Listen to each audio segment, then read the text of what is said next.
Bem-vindos a mais um vídeo, gravando aqui ao lado de uma bela plantação, mais uma vez. O tema de hoje é ego.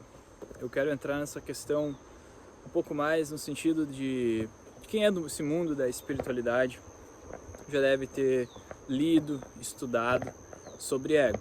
E uma das coisas que a gente mais escuta é que o ego é o nosso inimigo, né? Como tem um livro com esse título. E então, praticamente todo lugar que se busca esse tipo de informação, o que tu vai escutar é que você tem que trabalhar para se livrar do seu ego. E quando você então consegue esse distanciamento, matar o seu ego, né, ou não ter mais ego, você é uma pessoa iluminada, que transcendeu o ego, que chegou lá, né? E é sobre isso que eu quero falar, porque com base assim, no que eu sinto, no que eu já estudei de fontes não convencionais, que trazem uma visão diferente através dessas explicações, eu acho que não é bem assim. Eu não concordo totalmente com essa visão, mas eu não digo que ela está errada, eu acho que ela está equivocada. Que quem criou esse termo de que o ego era a raiz de todos os males, a raiz de todos os problemas do ser humano, essas pessoas viveram há 200, 500, 1000, 2000, 5000 ou mais anos atrás. Então, o que eles falavam, as palavras que eles usavam naquela época, dentro daquela cultura em que eles estavam, tudo isso é muito diferente do que a gente tem hoje. Então, é a tradução da tradução da tradução. E com isso o significado ele acaba se perdendo. Então, tu pode até ver que quando você vai assistir um vídeo em inglês ou em uma outra língua, que seja a sua segunda língua, que você entende, você vai ver que ao tentar, você entende o contexto, você entende o que é dito ali, você captou. Só que quando você quer traduzir isso, falar para uma outra pessoa, comunicar aquela mensagem, e aquela outra pessoa não entende essa língua original, você não pode enviar o vídeo original, digamos, para a pessoa tirar suas próprias conclusões e entendimentos, você tem que traduzir, você vai perceber que já se torna difícil comunicar exatamente no mesmo jeito que aquela mensagem te tocou. Começa a ficar complicado. Por quê? Porque existe essa diferença, esse gap nas palavras, né? Então, quando a gente fala de culturas diferentes, tem palavras que nem existem entre uma cultura e outra. Então, o que se faz é aproximar isso. E quando a gente aproxima, cada pessoa, quando a gente fala, por exemplo, pedra, cada pessoa vai imaginar a sua pedra na cabeça, né?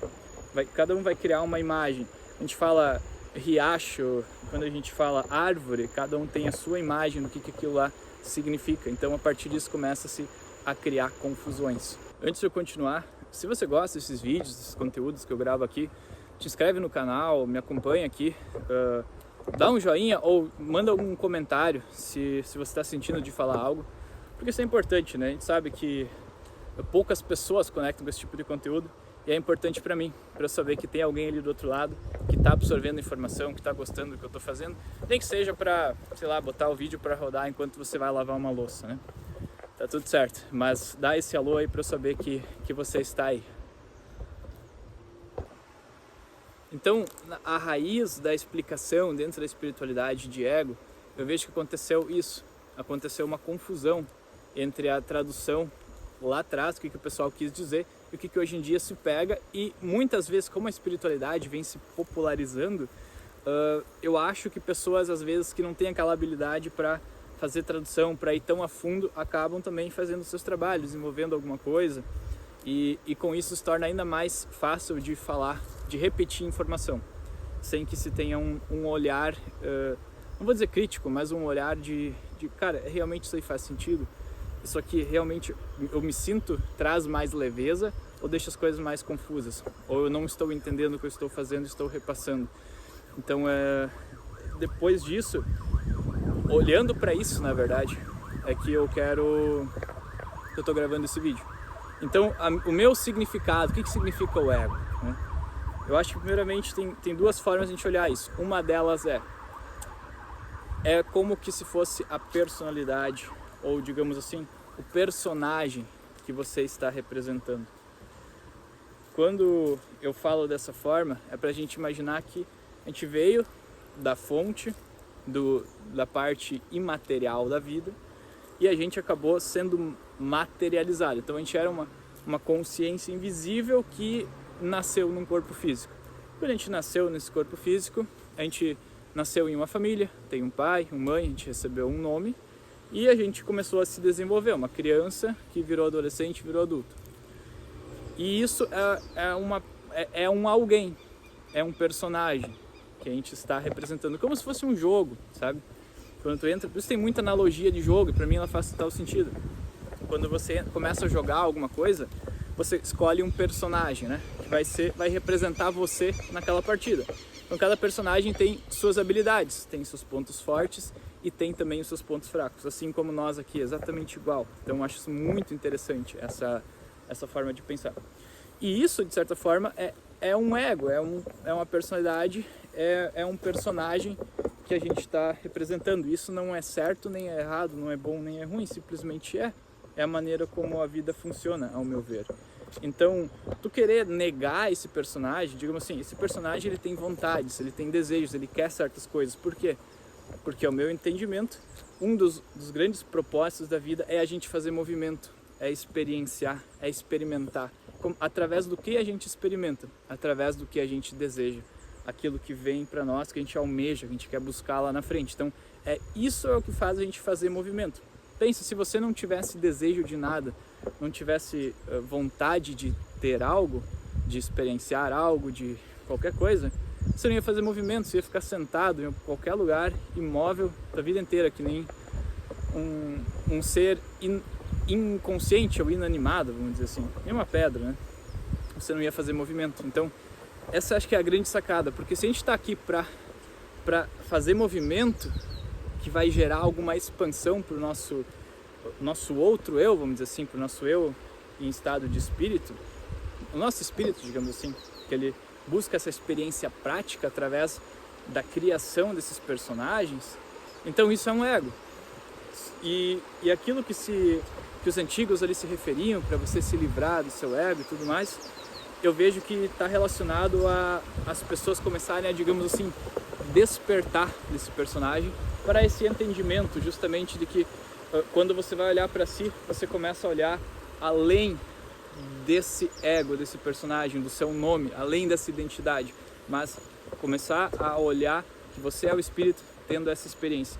Então, para quem não é dessa área, quem nunca estudou esses termos, isso vai parecer estranho, totalmente confuso, mas eu penso também que quem está aqui assistindo um vídeo desses, das coisas que eu falo, da maneira como eu falo, já tem alguma proximidade com esse assunto. Então não é uma pessoa que está caindo de paraquedas aqui, você já estudou, já tem os seus próprios conceitos, e a minha ideia aqui é conseguir qualificar isso um pouco mais, trazer um pouco mais talvez de clareza, de qualidade a esse seu entendimento sobre quem a gente é. E qual é a grande vantagem disso, né?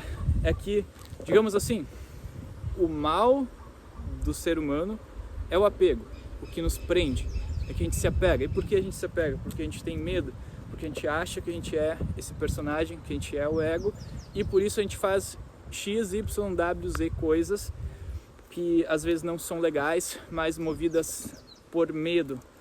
E esse medo nada mais é do que o apego, do que o medo de que esse personagem deixe de existir. Então, a partir disso a gente está operando de um lugar em que a gente acha do fundo do nosso ser que a gente é esse personagem, o ego. E justamente esses ensinamentos antigos, espirituais, eles falavam para você se distanciar, para você aprender que você não é esse personagem, que você é mais que isso. Então, que você é, na verdade, o seu espírito que entrou nesse personagem para ter essa experiência. E depois continua, depois você volta a ser espírito e vai viver outra experiência, vai viver outra coisa. A menos que você fique apegado, né? Quando você fica apegado, aí você mesmo parece que trava esse seu retorno. É isso que eu venho estudando, é isso que eu tenho em teoria e que eu sinto que faz sentido, mas eu não posso pegar e provar e mostrar isso para ninguém, né? Eu acho que se a gente tivesse como provar isso, muita coisa ficaria mais fácil na nossa vida. E é nesse ponto que o nosso sentir se torna mais relevante ainda, porque quando se chega nesse, digamos, nesse patamar de informação em que você está analisando isso, você vai ver que no fundo é só uma informação, assim como qualquer outra, né? Uma informação que diz o contrário disso, que diz que tudo é material, a gente é poeira das estrelas e quando a gente morre, acaba, né? Então são informações, porém o que você sente? O que te traz leveza? O que lá no fundo você sente que não? Isso aqui me dá uma pulsação de vida, isso aqui faz com que eu me energize, meu olho brilhe, e o que faz com que eu fique apagado, que eu fique mais morto, mais sem energia, com a minha energia vital cortada. Então acho que aí é um ponto, então eu tento me basear nisso e espero que compartilhando isso talvez consiga ser útil para alguém também, ou pelo menos que alguém se identifique com o que eu tô falando. Mas eu falei que tinham duas formas de a gente olhar o ego, né? Então, essa é uma delas, é esse entendimento de que se trata do nosso personagem humano aqui, que a gente representa, que a gente vive, na verdade, que ele é totalmente real, que isso aqui é tudo real pra gente, né? Mas que a gente não é esse personagem, que a gente é só uma energia, uma consciência que está ali experienciando por um determinado momento. E a outra explicação, o outro significado de ego, ele vem mais essa questão de uma pessoa egoísta, né? Que eu acho que está mais ligado com ser narcisista, que seria aquela pessoa que ela pensa em si e não pensa nos outros. Então, por isso que é tudo muito confuso, né? Não é errado pensar em si. Eu não vejo isso como errado, eu vejo isso como algo que tu não tem escolha também, tu tem que pensar em ti primeiro, tem que estar bem primeiro para poder experienciar a vida lá fora, para poder fazer o bem pro outro, para se sentir bem por isso também. Então, tudo parte de você se sentir bem, mas isso não é uma coisa ruim. E em algum ponto da nossa história foi cravado assim forte que isso é egoísmo, que o ser humano é um egoísta e isso é todo o mal que existe, assim por diante, assim por diante. Então, eu acho que it's a lot of mistakes, tem vários erros, várias confusões nisso tudo. E quanto mais a gente conseguir ganhar clareza, melhor. Então, esse sentido de egoísmo, ele fala só daquela pessoa que ela não faz isso por mal também. Eu acredito que existe uma explicação por trás. Essa pessoa, ela vai agir daquela forma porque ela está muito ferida, ela está muito machucada. Ela não consegue estar desconectada da vida. Ela não consegue ver que ela consegue realizar os seus sonhos sem precisar machucar o outro para isso, de uma forma colaborativa. E eu acredito que esse é o caminho, esse é o rumo que a gente precisa tomar como humanidade para que as coisas melhorem ou para que as coisas não terminem, para que a gente não se autodestrua. Então essa questão de realmente a gente pegar e começar a olhar para as coisas como eu posso ganhar e como todos os outros ao meu redor podem ganhar através das minhas ações, através das minhas iniciativas, através daquilo que é natural para mim, daquilo que eu quero fazer, através dos meus sonhos, né? Como é que eu posso projetar eles para que, pelo menos em primeiro lugar, quando eu ganho, ninguém outro perde. E em seguida, como é que eu posso fazer e projetar isso para que eu ganhe e outra pessoa também ganhe. Esse é o vídeo de hoje, espero que faça um sentido. Obrigado por estar aqui, de novo deixa um comentário, me acompanha ali no Instagram também, se fizer sentido para você. Tamo junto e até a próxima.